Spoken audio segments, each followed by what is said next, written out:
اهم حاجة في سؤال اكمل الفراغات ان انا اقرأ الكلمات وترجمها اللي هي ما بين الايه، ما بين الاقواس دي. اول كلمة granite.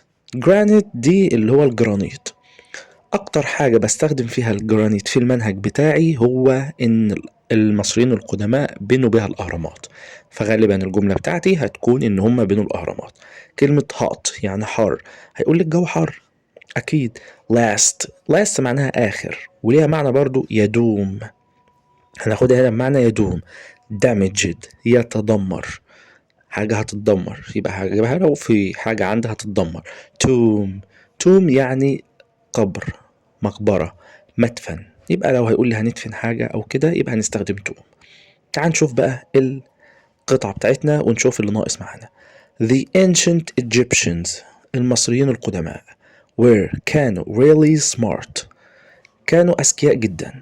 about what they used to build. about يعني عن اللي هم كانوا used to متعودين يبنوه، اللي هم اعتادوا على البناء بتاعه. they knew هم عرفوا. knew ده الماضي بتاع know يعرف بالأو بدل الإي. that certain materials في مواد معينة كده، certain يعني معين، materials المواد، في مواد معينة كده could استطاعت. طيب هم عرفوا ان في بعض المواد كده زمان كانوا بيستخدموها، ففي مواد هم عايزين تطول معاهم، لان هم كان كل اللي همهم ان الحاجة اللي هم يبنوها دلوقتي او الحاجة اللي هم هيعملوها دلوقتي تقعد فترة طويلة جدا. يبقى هم كانوا عارفين ان في مواد معينة تستطيع ان هي تخلي الحاجات دي ايه، دايمة. دايمة يبقى تدوم. يبقى انا عايز كلمة last، ده المقصود من الجملة دي. يبقى هم عرفوا ان في مواد معينة يعملها هتدوم، يبقى last a long time لمدة طويلة. تمام. they also هم ايضا knew عرفوا that the climate المناخ، دخل في المناخ got really يصبح. ان المناخ كان ايه؟ يا ترى المناخ كان جرانيت، ولا كان هات حار، ولا كان مدمر، ولا كان مقبرة؟ لا طبعا هتكون كان حار طالما بنتكلم عن المناخ، يبقى hot and dry وجاف in Egypt. يبقى المناخ كان hot and dry، حر وايه وجاف في مصر. artifacts اللي هي القطع الأثرية بتاعتك. aren't. طيب ايه حوار او حكاية artifacts دي اللي هي القطع الأثرية. القطع الأثرية دي اللي خلاها لسه موجودة لحد دلوقتي المناخ، لأن طول ما المناخ حار الارتفاكت دي محفوظة تمام. لو المناخ كان وحش وكان برد كان زمانها متدمرة. يبقى بقول لك artifacts القطع الأثرية aren't لا. لا ايه بقى؟ نقط. رقم واحد لا جرانيت، ولا لا مقبرة، ولا لا تدمر. لا هنا ما اتدمرتش، يبقى aren't damaged ما باظتش ما خسرتش ما اتدمرتش. ليه؟ بسبب المناخ بتاعك. فهنا يبقى artifacts aren't damaged because of بسبب the climate بسبب المناخ. they used هم استخدموا to build the pyramids عشان يبنوا الأهرامات. قلنا يبنوا الايه الأهرامات بمين؟ بالجرانيت. الجرانيت في الآخر خالص بقول لك granite is a very hard stone. very hard stone يعني أحجار قوية جدا. كده القطعة الأولى. القطعة التانية طبعا هنقرأ الكلمات اللي فوق أول ما بين الأقواس. open يعني يفتح أو مفتوح، هستخدمها لو أنا عايز أفتح حاجة أو عايز أقول إن في حاجة مفتوحة. top يعني أعلى أو القمة، يعني أعلى حاجة في الحاجة اللي أنا بتكلم عنها. لو بتكلم عن جبل يبقى أعلى قمة في الجبل. مثلا المنزل يبقى أعلى حاجة في المنزل ده. تمام. يبقى دي كلمة top. strong يعني قوي، لو عايز أقول أوصف حاجة قوية. weak ضعيف، لو عايز أوصف برضو حاجة إن هي ضعيفة. multi grip متعدد القبضة، حاجة كده إيه هنمسك بيها أو هنعمل بيها حاجة. تمام. أول حاجة بيقول I volunteer أنا متطوع at a day center. day center يعني مركز رعاية for old people للناس الكبيرة في السن. some old people بعض الناس الكبار في السن دول can't لا يستطيعون نقط glass bottles يعني الزجاجات. فهو هنا بيقول لي بعض الناس دي لا يستطيع ان هو يعمل ايه في الازايز، لا يستطيع ان هو يفتحهم، ولا الاعلى ولا قوي ولا ضعيف ولا متعدد القبض، لا طبعا ما يقدرش ان هو يفتحهم، يبقى can't open، يبقى دي اول واحدة. and jars اللي هي البرطمانات، برطمان. طيب their hands ايديهم، ايديهم aren't ليست، ايديهم ليست للأعلى، أعلى القمة، ولا ليست قوية، ولا ليست ضعيفة، ولا ليست متعددة القبضة، لا طبعا ايديهم ليست قوية، يبقى aren't strong enough كافي، يعني ايديهم مش قوية بشكل كافي انهم يفتحوا الايه، يفتحوا الازايز، فعشان كده ما بيقدروش انهم يفتحوا الازايز. so لذلك they use هم بيستخدموا نقط to take off the tops عشان يشيلوا التوبس اللي هي الايه، طبعا قلنا ان هي اعلى حاجة او القمة طبعا بتاعت الازايز اللي هي الايه، الغطا. يعني بيستخدموا ايه بقى عشان يعملوا الغطا دول، يشيلوا الغطا ده؟ طبعا بيستخدموا المالتي جريب طبعا اللي هو متعدد القبضة، عشان يمسكوا بيها الحاجات دي ايه ويشيلوها. تمام. بعد كده بيقول they hold يعني يمسك، the jar بيمسكوا البرطمان with one hand بإيد، and put the multi grip بيحطوا متعددة القبضة دي on the نقط، بيحطوها على ايه؟ هو عايز يفتح ايه؟ عايز يفتح اعلى حاجة فوق، عايز يفتح يشيل الغطا، عايز يشيل القمة اللي فوق دي، فطبعا بيحطها فين؟ بيحطها على الغطا اللي فوق عشان يشيله. يبقى عندي هنا هتبقى and put the multi grip on the، طبعا هتكون ايه؟ the top على القمة دي، to take it off يعني يشيلها او يخلعها. تمام. ماشي. بعد كده القطعة الثالثة، طبعا القطعة الثالثة اول حاجة هنعملها ايه؟ هنقرأ الكلمات الموجودة ما بين الاقواس. اول كلمة man رجل، tired متعب لو جاب لي صفة ان في حد تعبان، review مقالة نقدية، لو قال لي بنكتب مقالة يبقى هنكتبها، donkey يعني حمار، هستخدمها لو بيقول لي ان هو شاف حمار، استخدم الحمار في حاجة، الحمار عمل حاجة معينة فهنستخدم كلمة donkey. carry هتشيل حاجة، يحمل carry يبقى هيجيب لي كده صيغة الكلام ان في حاجة هتتشال، يبقى هنكتب carry. طيب بيقول لي I am writing أنا بكتب رجل، ولا بكتب متعب، ولا بكتب مقالة، ولا بكتب حمار، ولا بكتب يحمل؟ طبعا هكتب مين؟ هكتب المقالة. يبقى أول واحدة هتكون I am writing a review مقال نقدي of one of جحا's stories يعني قصص جحا، واحدة من قصص جحا، يبقى هو بيكتب مقالة عن واحدة من قصص مين؟ جحا. تعال نشوف القصة دي عن ايه. بيقول لي the one يعني واحد، القصة دي بقى مالها يا سيدي؟ قال لي about عن a man who goes to the market، شخص رجل ذهب إلى السوق with مع his son and a donkey يعني مع ابنه ومع حمار. when the boy rides the donkey لما الولد يركب على الحمار people didn't like الناس ما بتحبوش. when the man rides the نقط عندما الرجل يركب هيركب ايه؟ هيركب المان الرجل، ولا هيركب متعب، ولا هيركب الحمار، ولا هيركب يحمل؟ لا هيركب الحمار، يبقى the donkey.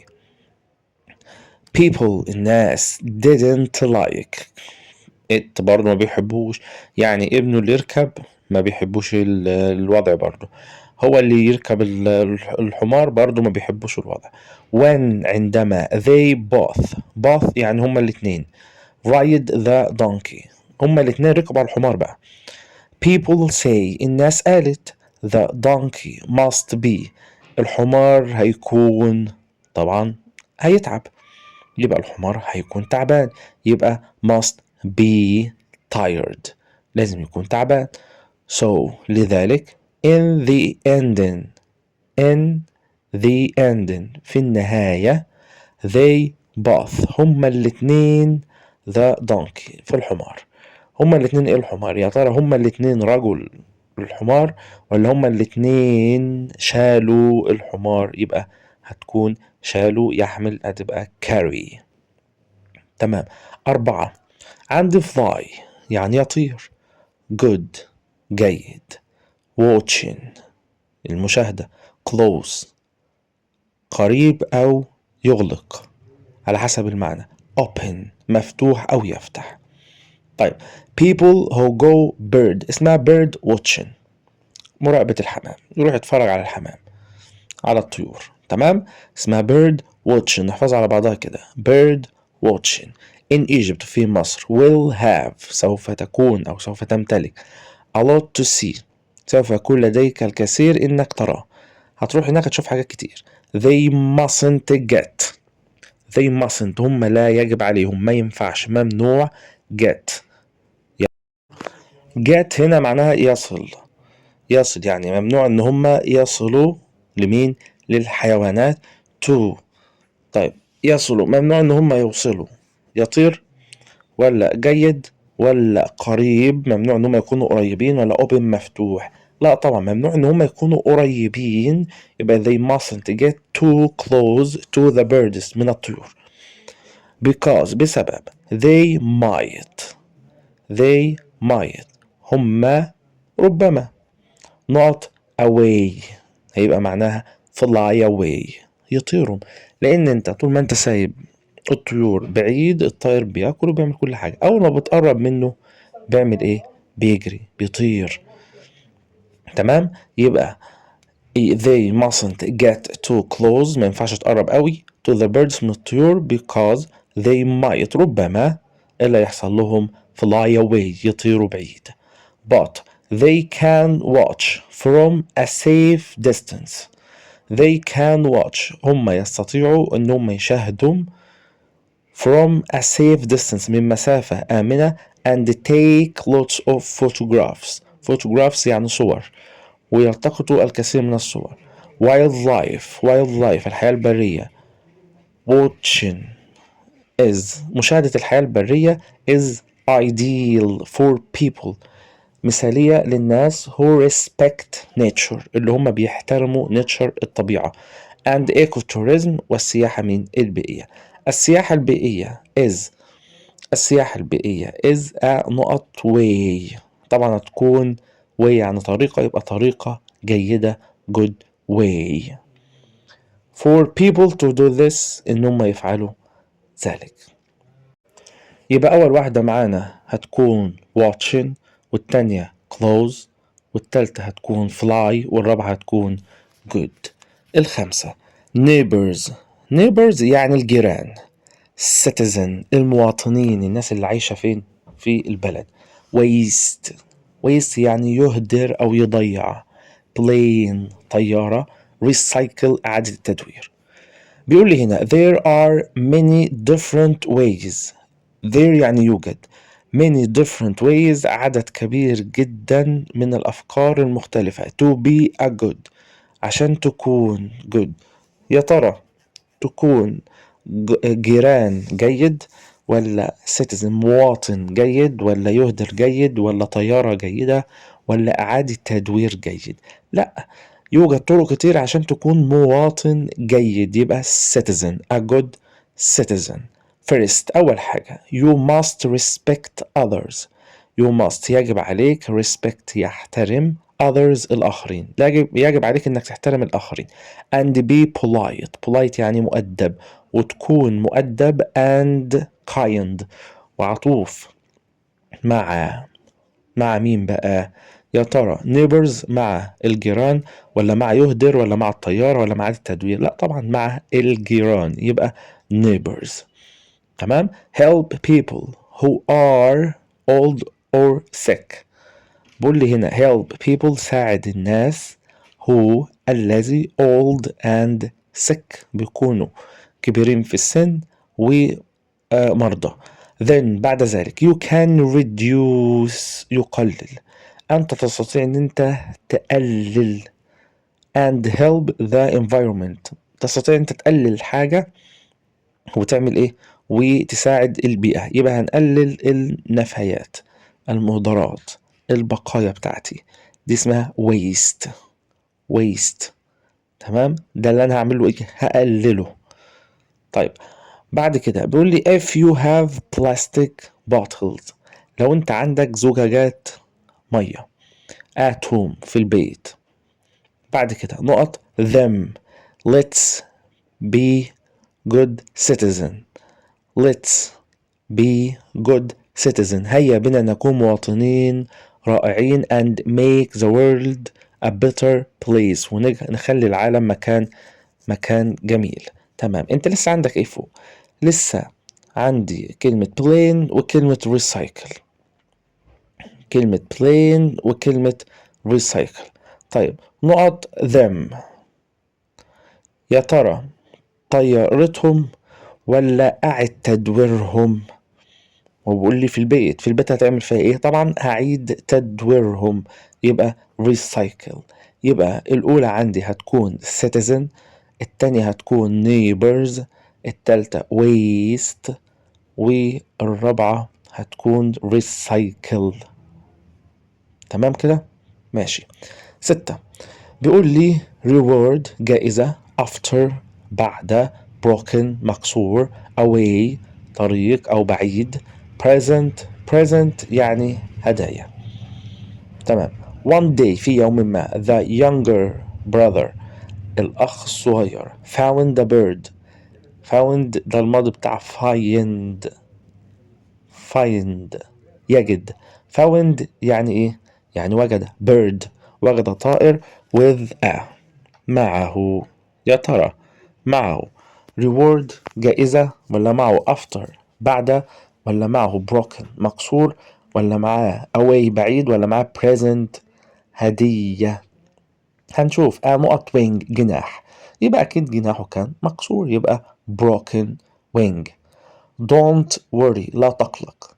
little bird الطائر الصغير بيقول له ما تقلقش. he said مين اللي قال؟ طبعا الولد الصغير.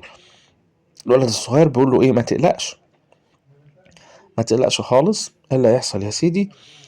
بعد كده بيقول له I will look نقط you، انا سوف انظر كذا. بص يا سيدي، في عندي حاجة اسمها look after. look after يعني يعتني بيه، يعتني بيه. فلو جاي المعنى بتاعك ماشي معاه يعتني بيه هتكون look after. فهنا بيقول له ايه؟ بيقول له انا سوف look، انا سوف look. طيب look هتعمل ايه بقى؟ هتخليها look ايه؟ look after، انا سوف اعتني بك. بعد كده he cared يعني اعتنى for the bird، اعتنى بمين؟ بالطائر all winter طوال فصل الشتاء. and when the bird أول ما الطائر was strong لما بقى قوي again يعني مرة أخرى، يعني هو ما سابوش غير لما بقى كويس مرة أخرى. he said you can fly أنت تستطيع أن تطير نقط now، أنت تقدر تطير نقط now. reward أجازة دلوقتي ولا away بعيد دلوقتي ولا present هدايا دلوقتي؟ لا طبعا هيطير بعيد بقى، يبقى اسمها fly away. fly away يبقى you can fly away now، تقدر ان انت تمشي بعيد او تسافر بعيد او تطير بعيد دلوقتي. first اولا I want to give you، I want أنا أريد to give you أعطيك نقط said the bird، أنا عايز أديلك. هديله إيه؟ طبعا يديله present يعني هدية.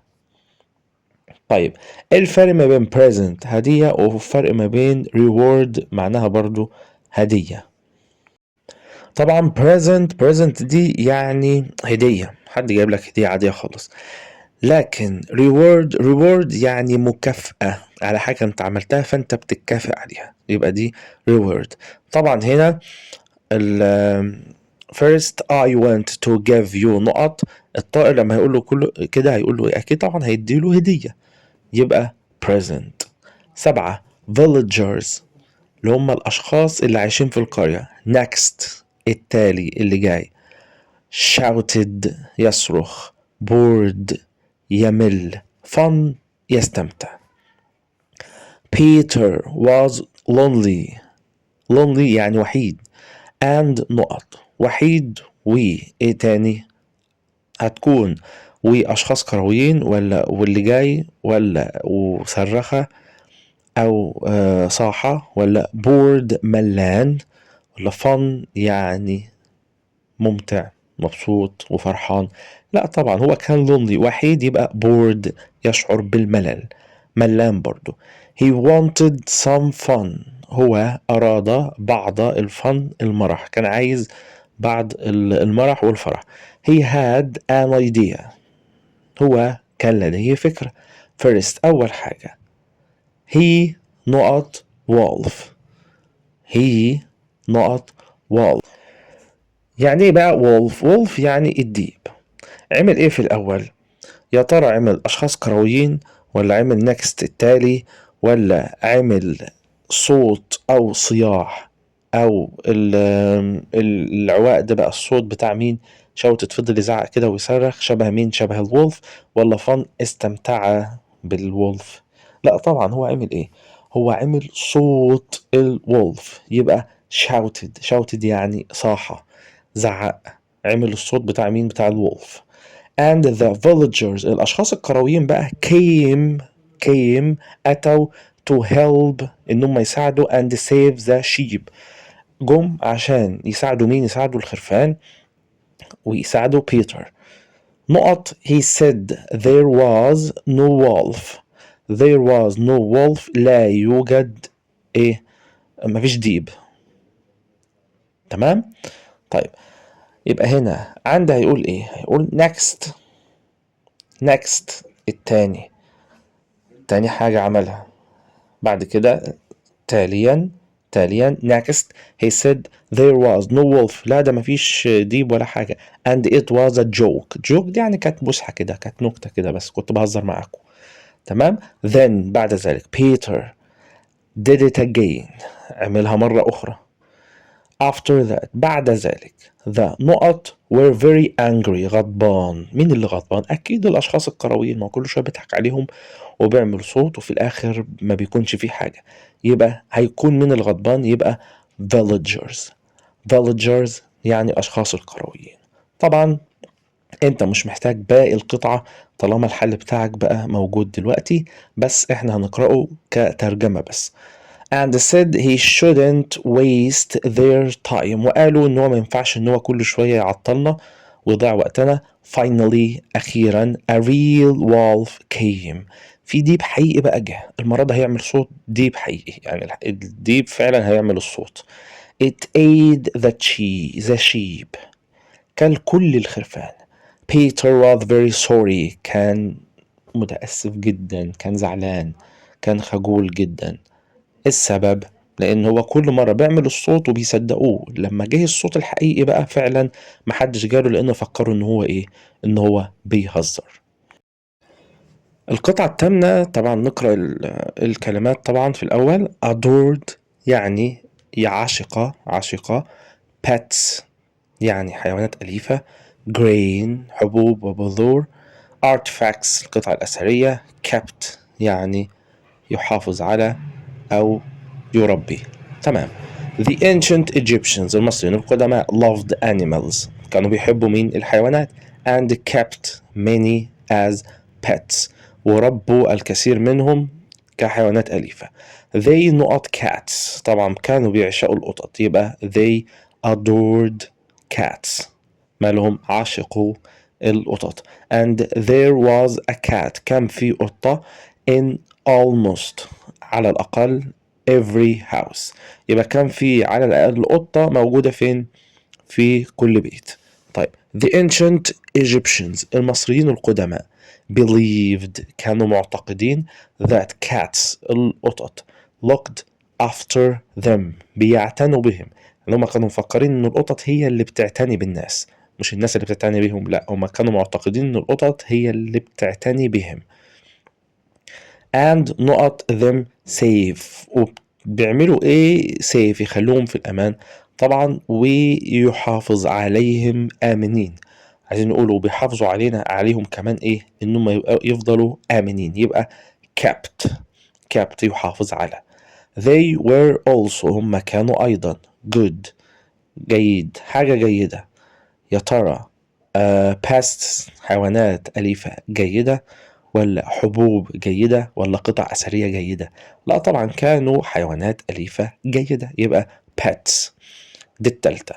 because they cleaned themselves هم بينظفوا أنفسهم.